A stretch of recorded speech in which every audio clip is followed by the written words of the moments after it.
Salut à tous, ça y est, le week-end de Pâques est terminé et on se retrouve pour un nouveau numéro du débriefing F1 sur motorstv.com en compagnie bien évidemment de l'irremplaçable Jean-Luc Roy. Salut Jean-Luc. Salut LB, salut à tous. Tu as donc commenté ce week-end le Grand Prix de Malaisie, la 3e manche du championnat du monde. On s'est assez régalé, moi j'ai envie de dire, carrément parce qu'il s'en est passé des choses. Et vous nous avez posé pas mal de questions sur le forum de motorstv.com, donc on va essayer d'y répondre aujourd'hui. On rappelle qu'évidemment Sébastien Vettel a gagné devant Mark Webber, Nico Rosberg monte sur le podium. Et puis derrière, il y a eu une course très intéressante avec les deux pilotes Ferrari, les deux pilotes McLaren qui partaient d'assez loin sur la grille de départ. De très loin, n'est-ce pas? Alors Jean-Luc, je te cache pas qu'il y a beaucoup de questions encore qui reviennent sur ces qualifs. Allez, au hasard, Open Wheel. Échevelés, les qualifs. Oui. Open Wheel et Mendes 17. Bah voilà, pourquoi les top teams, et en l'occurrence, ces deux top teams, Ferrari et McLaren, ont-ils à ce point raté leur qualif? Et qu'en penses-tu? Alors, bon, déjà, je crois qu'il faut être clair. Ici, en tout cas, dans le débriefing F1, on n'a pas la langue de bois. Ils se sont ratés lamentablement. Et c'est d'autant plus lamentable, d'ailleurs, qu'ils s'étaient déjà ratés, en tout cas, Ferrari l'an dernier.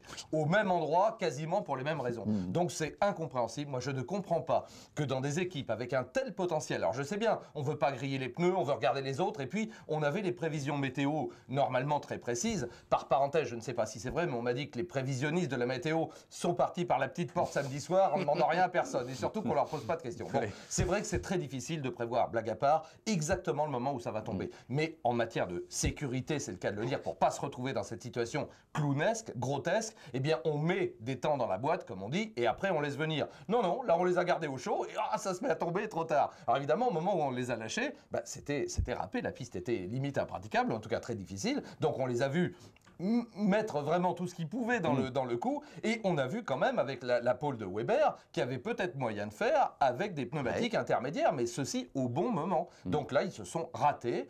C'est lamentable. Voilà, j'ai pas d'autre. Je pense que là, au niveau des pilotes, en tout cas, ça a hurlé. Bon, alors ça nous a quand même offert une belle course parce qu'après tout, ça a joué beaucoup sur ces remontées. Alors surtout d'Hamilton, j'ai envie de dire. À un deuxième niveau, Massa, Alonso, Button, un peu moins flamboyant peut-être au niveau de la remontée, mais enfin, ça a animé le Grand Prix. Alors, ça l'a remarquablement animé. On partait donc 17e et 20e d'un côté, 19e et 21e de l'autre, 21e de l'autre pour les rouges. Alors, la stratégie, là aussi, on a joué différemment en matière de pneus. J'insiste là-dessus parce que j'ai bien insisté pendant le Grand Prix, c'était important. Du côté de Jenson Button, parce que chez Button, on a un pilotage qui est fin, on massacre pas les pneus, on préserve, on est parti avec des tendres, avec le total. Alors, du côté d'Hamilton, on a choisi l'inverse. Évidemment, vu le résultat, c'est la méthode Hamilton qui était la meilleure. On a pris les durs et on est resté en piste le plus longtemps possible. Donc après, il y a les circonstances de course sur lesquelles on ne peut jamais intervenir, qui ont été, entre guillemets, dans le sens d'Hamilton. Et puis, je crois, une combativité d'Hamilton, une nouvelle fois, absolument remarquable. Ah on le dit sans arrêt, c'est l'un des 3-4 meilleurs pilotes du monde, intrinsèquement Et là, il a enquillé des tours de qualif, vraiment d'une manière absolument remarquable. Donc bon, on a réussi à revenir dans les points. Bon, on va en parler peut-être tout à l'heure. Malheureusement pour Alonso, ça n'a pas été concluant. Mais en tout cas, du côté des hommes de chez McLaren, ma foi, il n'y a pas grand-chose à dire. On revient 6 et 8 en étant parti aussi loin. Je veux dire, c'est magnifique. Et on est deuxième au championnat du monde des constructeurs, à 10 points seulement de Ferrari. Tout le monde sur place, on fera un compte sur les points sur le championnat. Il y a un regroupement. Pilote en 9 points. Tout à fait. Non, là, je crois que vraiment, on a tiré les cartes comme il fallait. On a bien joué, on a eu un magnifique Grand Prix, tu le disais, puis devant, on s'est pas ennuyé. Donc, voilà. Alors, justement, parlons de Red Bull. Je rappelle que sur motorstv.com, depuis le début de la saison, on peut suivre tous les Grands Prix en live. Très important. Le live feed, comme on dit, c'est par écrit, mais on voit ça en temps réel grâce à nos amis et partenaires de F1 Direct. F1 Direct, absolument. Il faut les remercier parce que c'est un boulot remarquable. On est en partenariat avec eux. Et donc, si vous avez envie de suivre et de réagir, bien sûr, évidemment, derrière, sur le site de MotorCV, il ne faut pas hésiter une seconde. Là, c'est vraiment, c'est les grandes heures, puis on voit que les passionnés sont là, et vous allez l'être de plus en plus nombreux. Bon, alors évidemment, Clem F1 pose la question, Red Bull a-t-elle résolu ses problèmes de fiabilité? J'ai l'impression que oui, fatalement. Répondre non à cette question après ce Grand Prix, non, mais c'est pas pour faire de l'humour. Alors, je rappelle quand même les deux problèmes qu'a rencontré, en fait, alors Vettel d'un côté et Webber de l'autre. Un, à mon avis, est plus inquiétant que l'autre. C'est-à-dire, pour ce qui concerne Webber, on a vu un problème de bougie. En tout cas, c'est comme ça qu'on l'a appelé. En tout cas, on ne sait jamais. Tu te rappelles de la grande époque Ferrari, il y avait eu un panache de fumée derrière, on disait problème électrique. Bon, là, on nous raconte ce qu'on veut. Admettons que ce soit un problème de bougie, tout simplement. Ok. En tout cas, c'est un problème de moteur. D'accord? Donc, Vettel qui rétrograde, qui termine 4e. Du côté du premier Grand Prix. Du côté de Melbourne, rapidement, là, au début, on dit problème de frein. En fait, tout de suite, on a dit du côté des manufacturiers, c'est Brembo d'ailleurs qui fait les freins. On a dit non, c'est pas nous. Ok, c'est un problème de moyeu, semble-t-il, c'est-à-dire un problème peut-être qui viendrait, et on va y revenir avec Weber, qui viendrait peut-être des tenons. Alors c'est un peu compliqué, hein. L'écrou vient se mettre en place et comme on l'a vu, c'est plus le mécano qui prend une petite tige à l'intérieur du moyeu, qui, je sais pas très bien, qui tire un peu sur le truc, et il y a les deux petits tenons qui viennent à l'intérieur. Là, c'est différent. Là maintenant, c'est le pistolet pneumatique qui, quand il vient en butée, libère des tenons qui viennent automatiquement à l'intérieur. Apparemment, le système n'est pas totalement fiable. J'y reviendrai peut-être avec Michael Schumacher tout à l'heure aussi. En tout cas, il y a un petit souci de fiabilité à ce niveau. C'est, semble-t-il, le problème qu'a rencontré dans un premier temps Vettel à Melbourne. Et donc, c'est un problème de moyeu. Voilà. Donc, deux raisons totalement différentes. Mais ce qui est plus inquiétant, et j'en viens à ça, c'est le moteur. Parce que quand même, du côté de chez Red Bull, on a rencontré un problème moteur avec Weber aux essais. Hein, il a manifestement cassé un moteur. On a dû le changer. Il y a une petite inquiétude à ce niveau-là, chez Red Bull d'ailleurs, et pas du tout chez Renault, hein, semble-t-il. Donc, à voir dans l'exploitation qui serait peut-être un petit peu limite. Bon voilà, maintenant la réponse franche et massive, c'est naturellement que ça s'est remarquablement bien passé pour Red Bull, qu'on a eu quand même ce petit problème de fixation à la roue avant droite sur la machine de Weber, et que Weber a eu l'extrême élégance de dire non, c'est pas pour ça que j'ai perdu, c'était lui le plus fort. Mais on a vu quand même à l'arrivée que Weber, il le vivait pas très bien, dans la mesure où c'est vraiment tout s'est joué peu après le départ, au moment où Vettel s'est porté à sa hauteur. Celui qui part 3 vire en tête au premier virage, et c'était pas évidemment le but recherché par pas le but Mark recherché. Webber. En tout cas, superbe doublé de la part de Red Bull Renault qui fait une remontée magnifique également au championnat du monde des constructeurs. On va y revenir. Et ben en tout cas, sache que notre consultant sur le débriefing F1, c'est Denis Chevrier, bien évidemment, a tenu. Que l'on salue. Voilà, et vous allez le voir, on va lui donner tout de suite la parole. Denis qui nous envoie sa contribution de la semaine et il a tenu lui aussi à revenir sur ce beau week-end de Red Bull. On écoute Denis Chevrier. Oui, bonjour à tous et ravi de vous retrouver à l'issue de ce troisième Grand Prix de cette saison 2010. Troisième Grand Prix qui m'a vraiment amené ce premier sentiment super. Oui, super parce que Sébastien Vettel a enfin remporté un Grand Prix cette saison.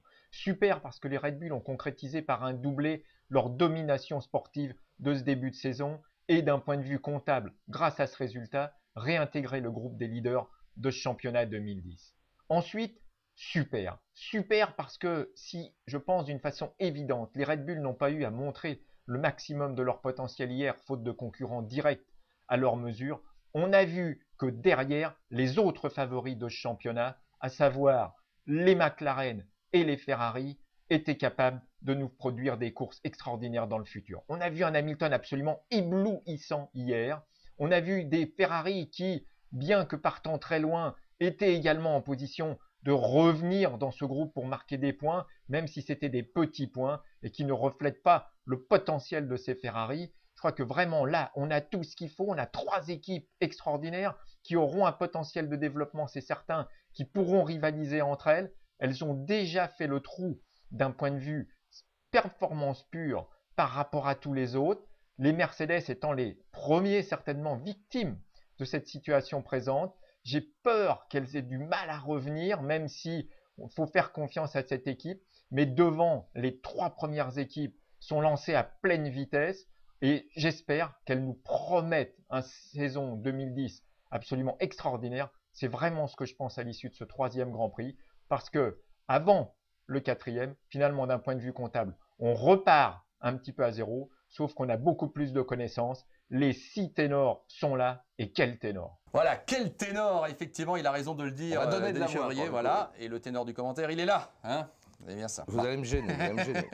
Alors, on enchaîne, Jean-Luc. Gantf, Cooper S, j'espère que je prononce bien à chaque fois. Après l'abandon d'Alonso et des Sauber. C'est vrai que les Sauber, ils ont très vite abandonné. Hein. Ouais. Moteur Ferrari aussi. Voilà. Doit-on s'inquiéter de la fiabilité du moteur Ferrari? Alors là, clairement, oui. J'ai parlé de Renault et d'exploitation au niveau de Weber et au niveau peut-être de Vettel. Enfin, c'est pas ce qui s'est passé. Mais là, chez Ferrari, oui. À mon avis, là, c'est une véritable inquiétude. On sait qu'à chaque fois, après les essais libres, donc à Bahreïn et à Melbourne, on a changé les blocs. Donc, on a mis des blocs moteurs neufs. Et là, Alonso qui nous fait une explosion météorique, j'allais dire. Alors, est-ce que c'était dû, effectivement, il avait des problèmes?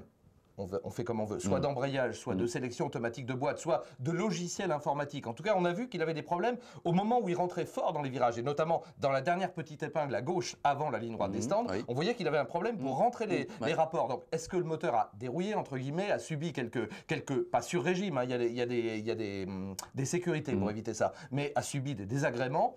En tout cas, il explose de manière impressionnante. Alors, il faut rappeler aussi qu'il a passé une bonne partie du Grand Prix dans la boule de feu, littéralement, des monoplaces qui les précédaient, puisque lui aussi était lancé dans une remontée échevelée, et magnifique d'ailleurs. En tout cas, il y a un problème. Il y a un problème de moteur. Alors là aussi, on n'a pas pu dire que c'était, je rigolais avec ça tout à l'heure, hein, comme à la grande époque de la Scuderia, petit problème électrique. Oui, non, là, c'était pas possible. Là, en tout cas, on remarquera la sérénité d'Alonso aussi, qui effectivement sort de la voiture en seigneur. Bon, voilà. Il reste deuxième du championnat, à 2 points seulement de Massa, qui finalement passe en tête. Vettel remonte d'un coup deuxième au championnat ex-aequo avec Alonso. Button est quatrième avec Rosberg à 4 points. Hamilton à 8 points seulement de Massa. Kubica à 9 points. 7 pilotes en 9 points. C'est très très serré, c'est passionnant. C'est remarquable. Alors Rosberg, qui monte sur le podium. C'est vrai que là, j'ai envie plutôt de te poser la question, non pas sur Rosberg, le pauvre, mais sur Michael Schumacher, hein, c'est un peu la loi du genre, qu'on n'a pas vu, hein, qui a tout de suite abandonné pratiquement, mais qui a encore une fois été, semble-t-il, devancé par Rosberg sur l'ensemble du week-end. Rappelle-toi, en début de saison, j'avais demandé 5 Grands Prix, enfin j'avais dit on fera le point au bout de 5 Grands Prix. 5 Grands Prix, c'est les 4 Grands Prix exotiques, on va dire lointains, il reste encore la Chine maintenant, et après un Grand Prix européen. C'est clair que s'il n'est pas revenu à peu près au niveau de Rosberg au Grand Prix d'Espagne, là, il y aura un petit souci, ou un gros souci peut-être. Et d'ailleurs, il doit être en train de se poser des questions. Parce que là, avec une qualification aléatoire comme celle-là, et moi, je me suis dit là aussi, ça, c'est du pain béni pour Schumacher et Ross Brown, le malin, ils vont nous sortir encore un coup. Eh ben non, comme au Grand Prix de Melbourne, avec la pluie au départ, où je me suis dit, ah là aussi, on va les voir, on les voit pas. Ils sortent pas du bois. Alors, je veux bien que la monoplace, c'est la dernière de la bande des 4. C'est parfaitement clair, derrière la Red Bull, la Ferrari et la McLaren. Mais quand même, on voit ce que Rosberg en fait, et là tu l'as dit très clairement, le meilleur de ton ennemi, le meilleur ennemi c'est ton équipier.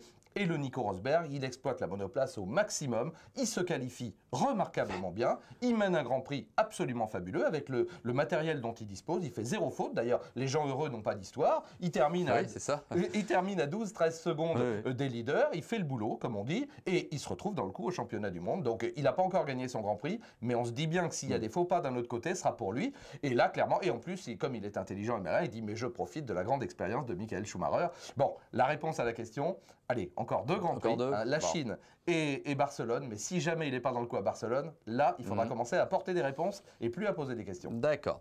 Damgta et GG. Alors ça a beaucoup fait parler, cette histoire. Tu vas voir tout de suite de quoi je vais te parler. Pourquoi Hamilton n'a-t-il pas été sanctionné pour ses zigzags devant Petrov? Et qu'en penses-tu de cette phase de course? Bon, il est clair que c'est trop. Maintenant, chacun aura son interprétation et surtout la direction de course qui, je le rappelle maintenant, s'est adjoint très justement à l'initiative de Jean Todt, un pilote, donc c'était Johnny Herbert.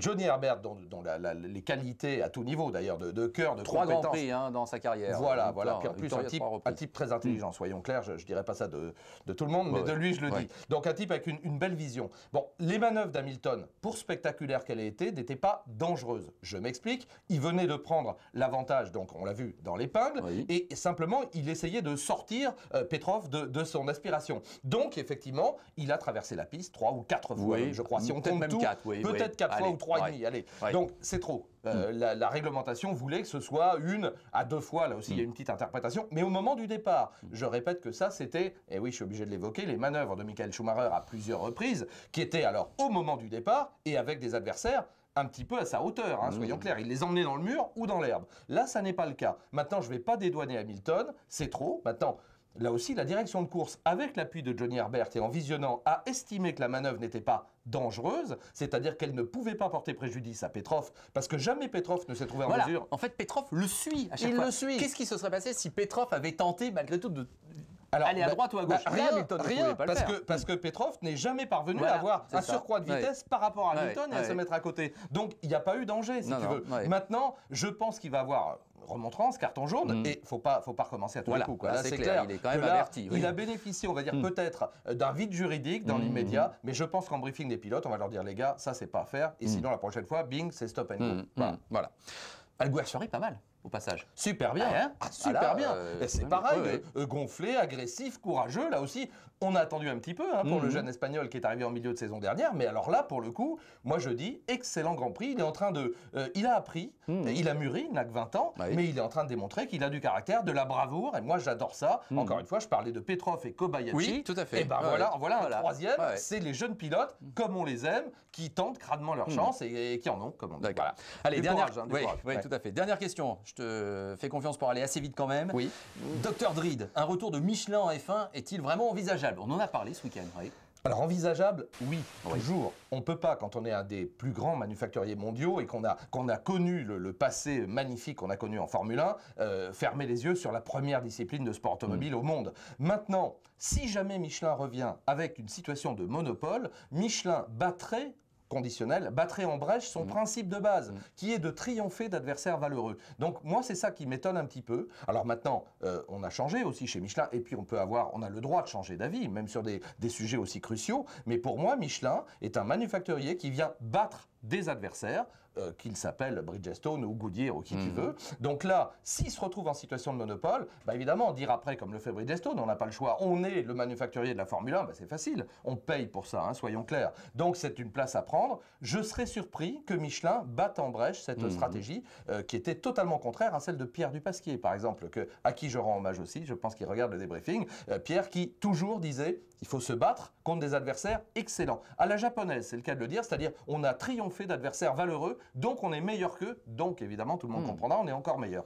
Voilà, c'est ça qui m'étonne. Maintenant, Michelin ne peut pas regarder le dossier, ne peut pas ne pas regarder le dossier. Tout à fait. Voilà. Bon, bah écoute, affaire à suivre, et on en parlera, mais pourquoi pas dès la semaine prochaine?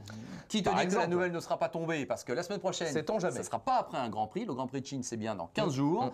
Mais ça ne nous empêchera pas de nous retrouver parce que c'est évident, la planète F1 aura encore bougé un petit peu. C'est clair. Hein. Donc vous connaissez le rendez-vous, c'est sur motorstv.com. C'est la semaine prochaine. Salut Jean-Luc. Avec Et donc, plaisir. on se retrouve Salut pour LB. un nouveau numéro de débriefing Salut F1. à tous.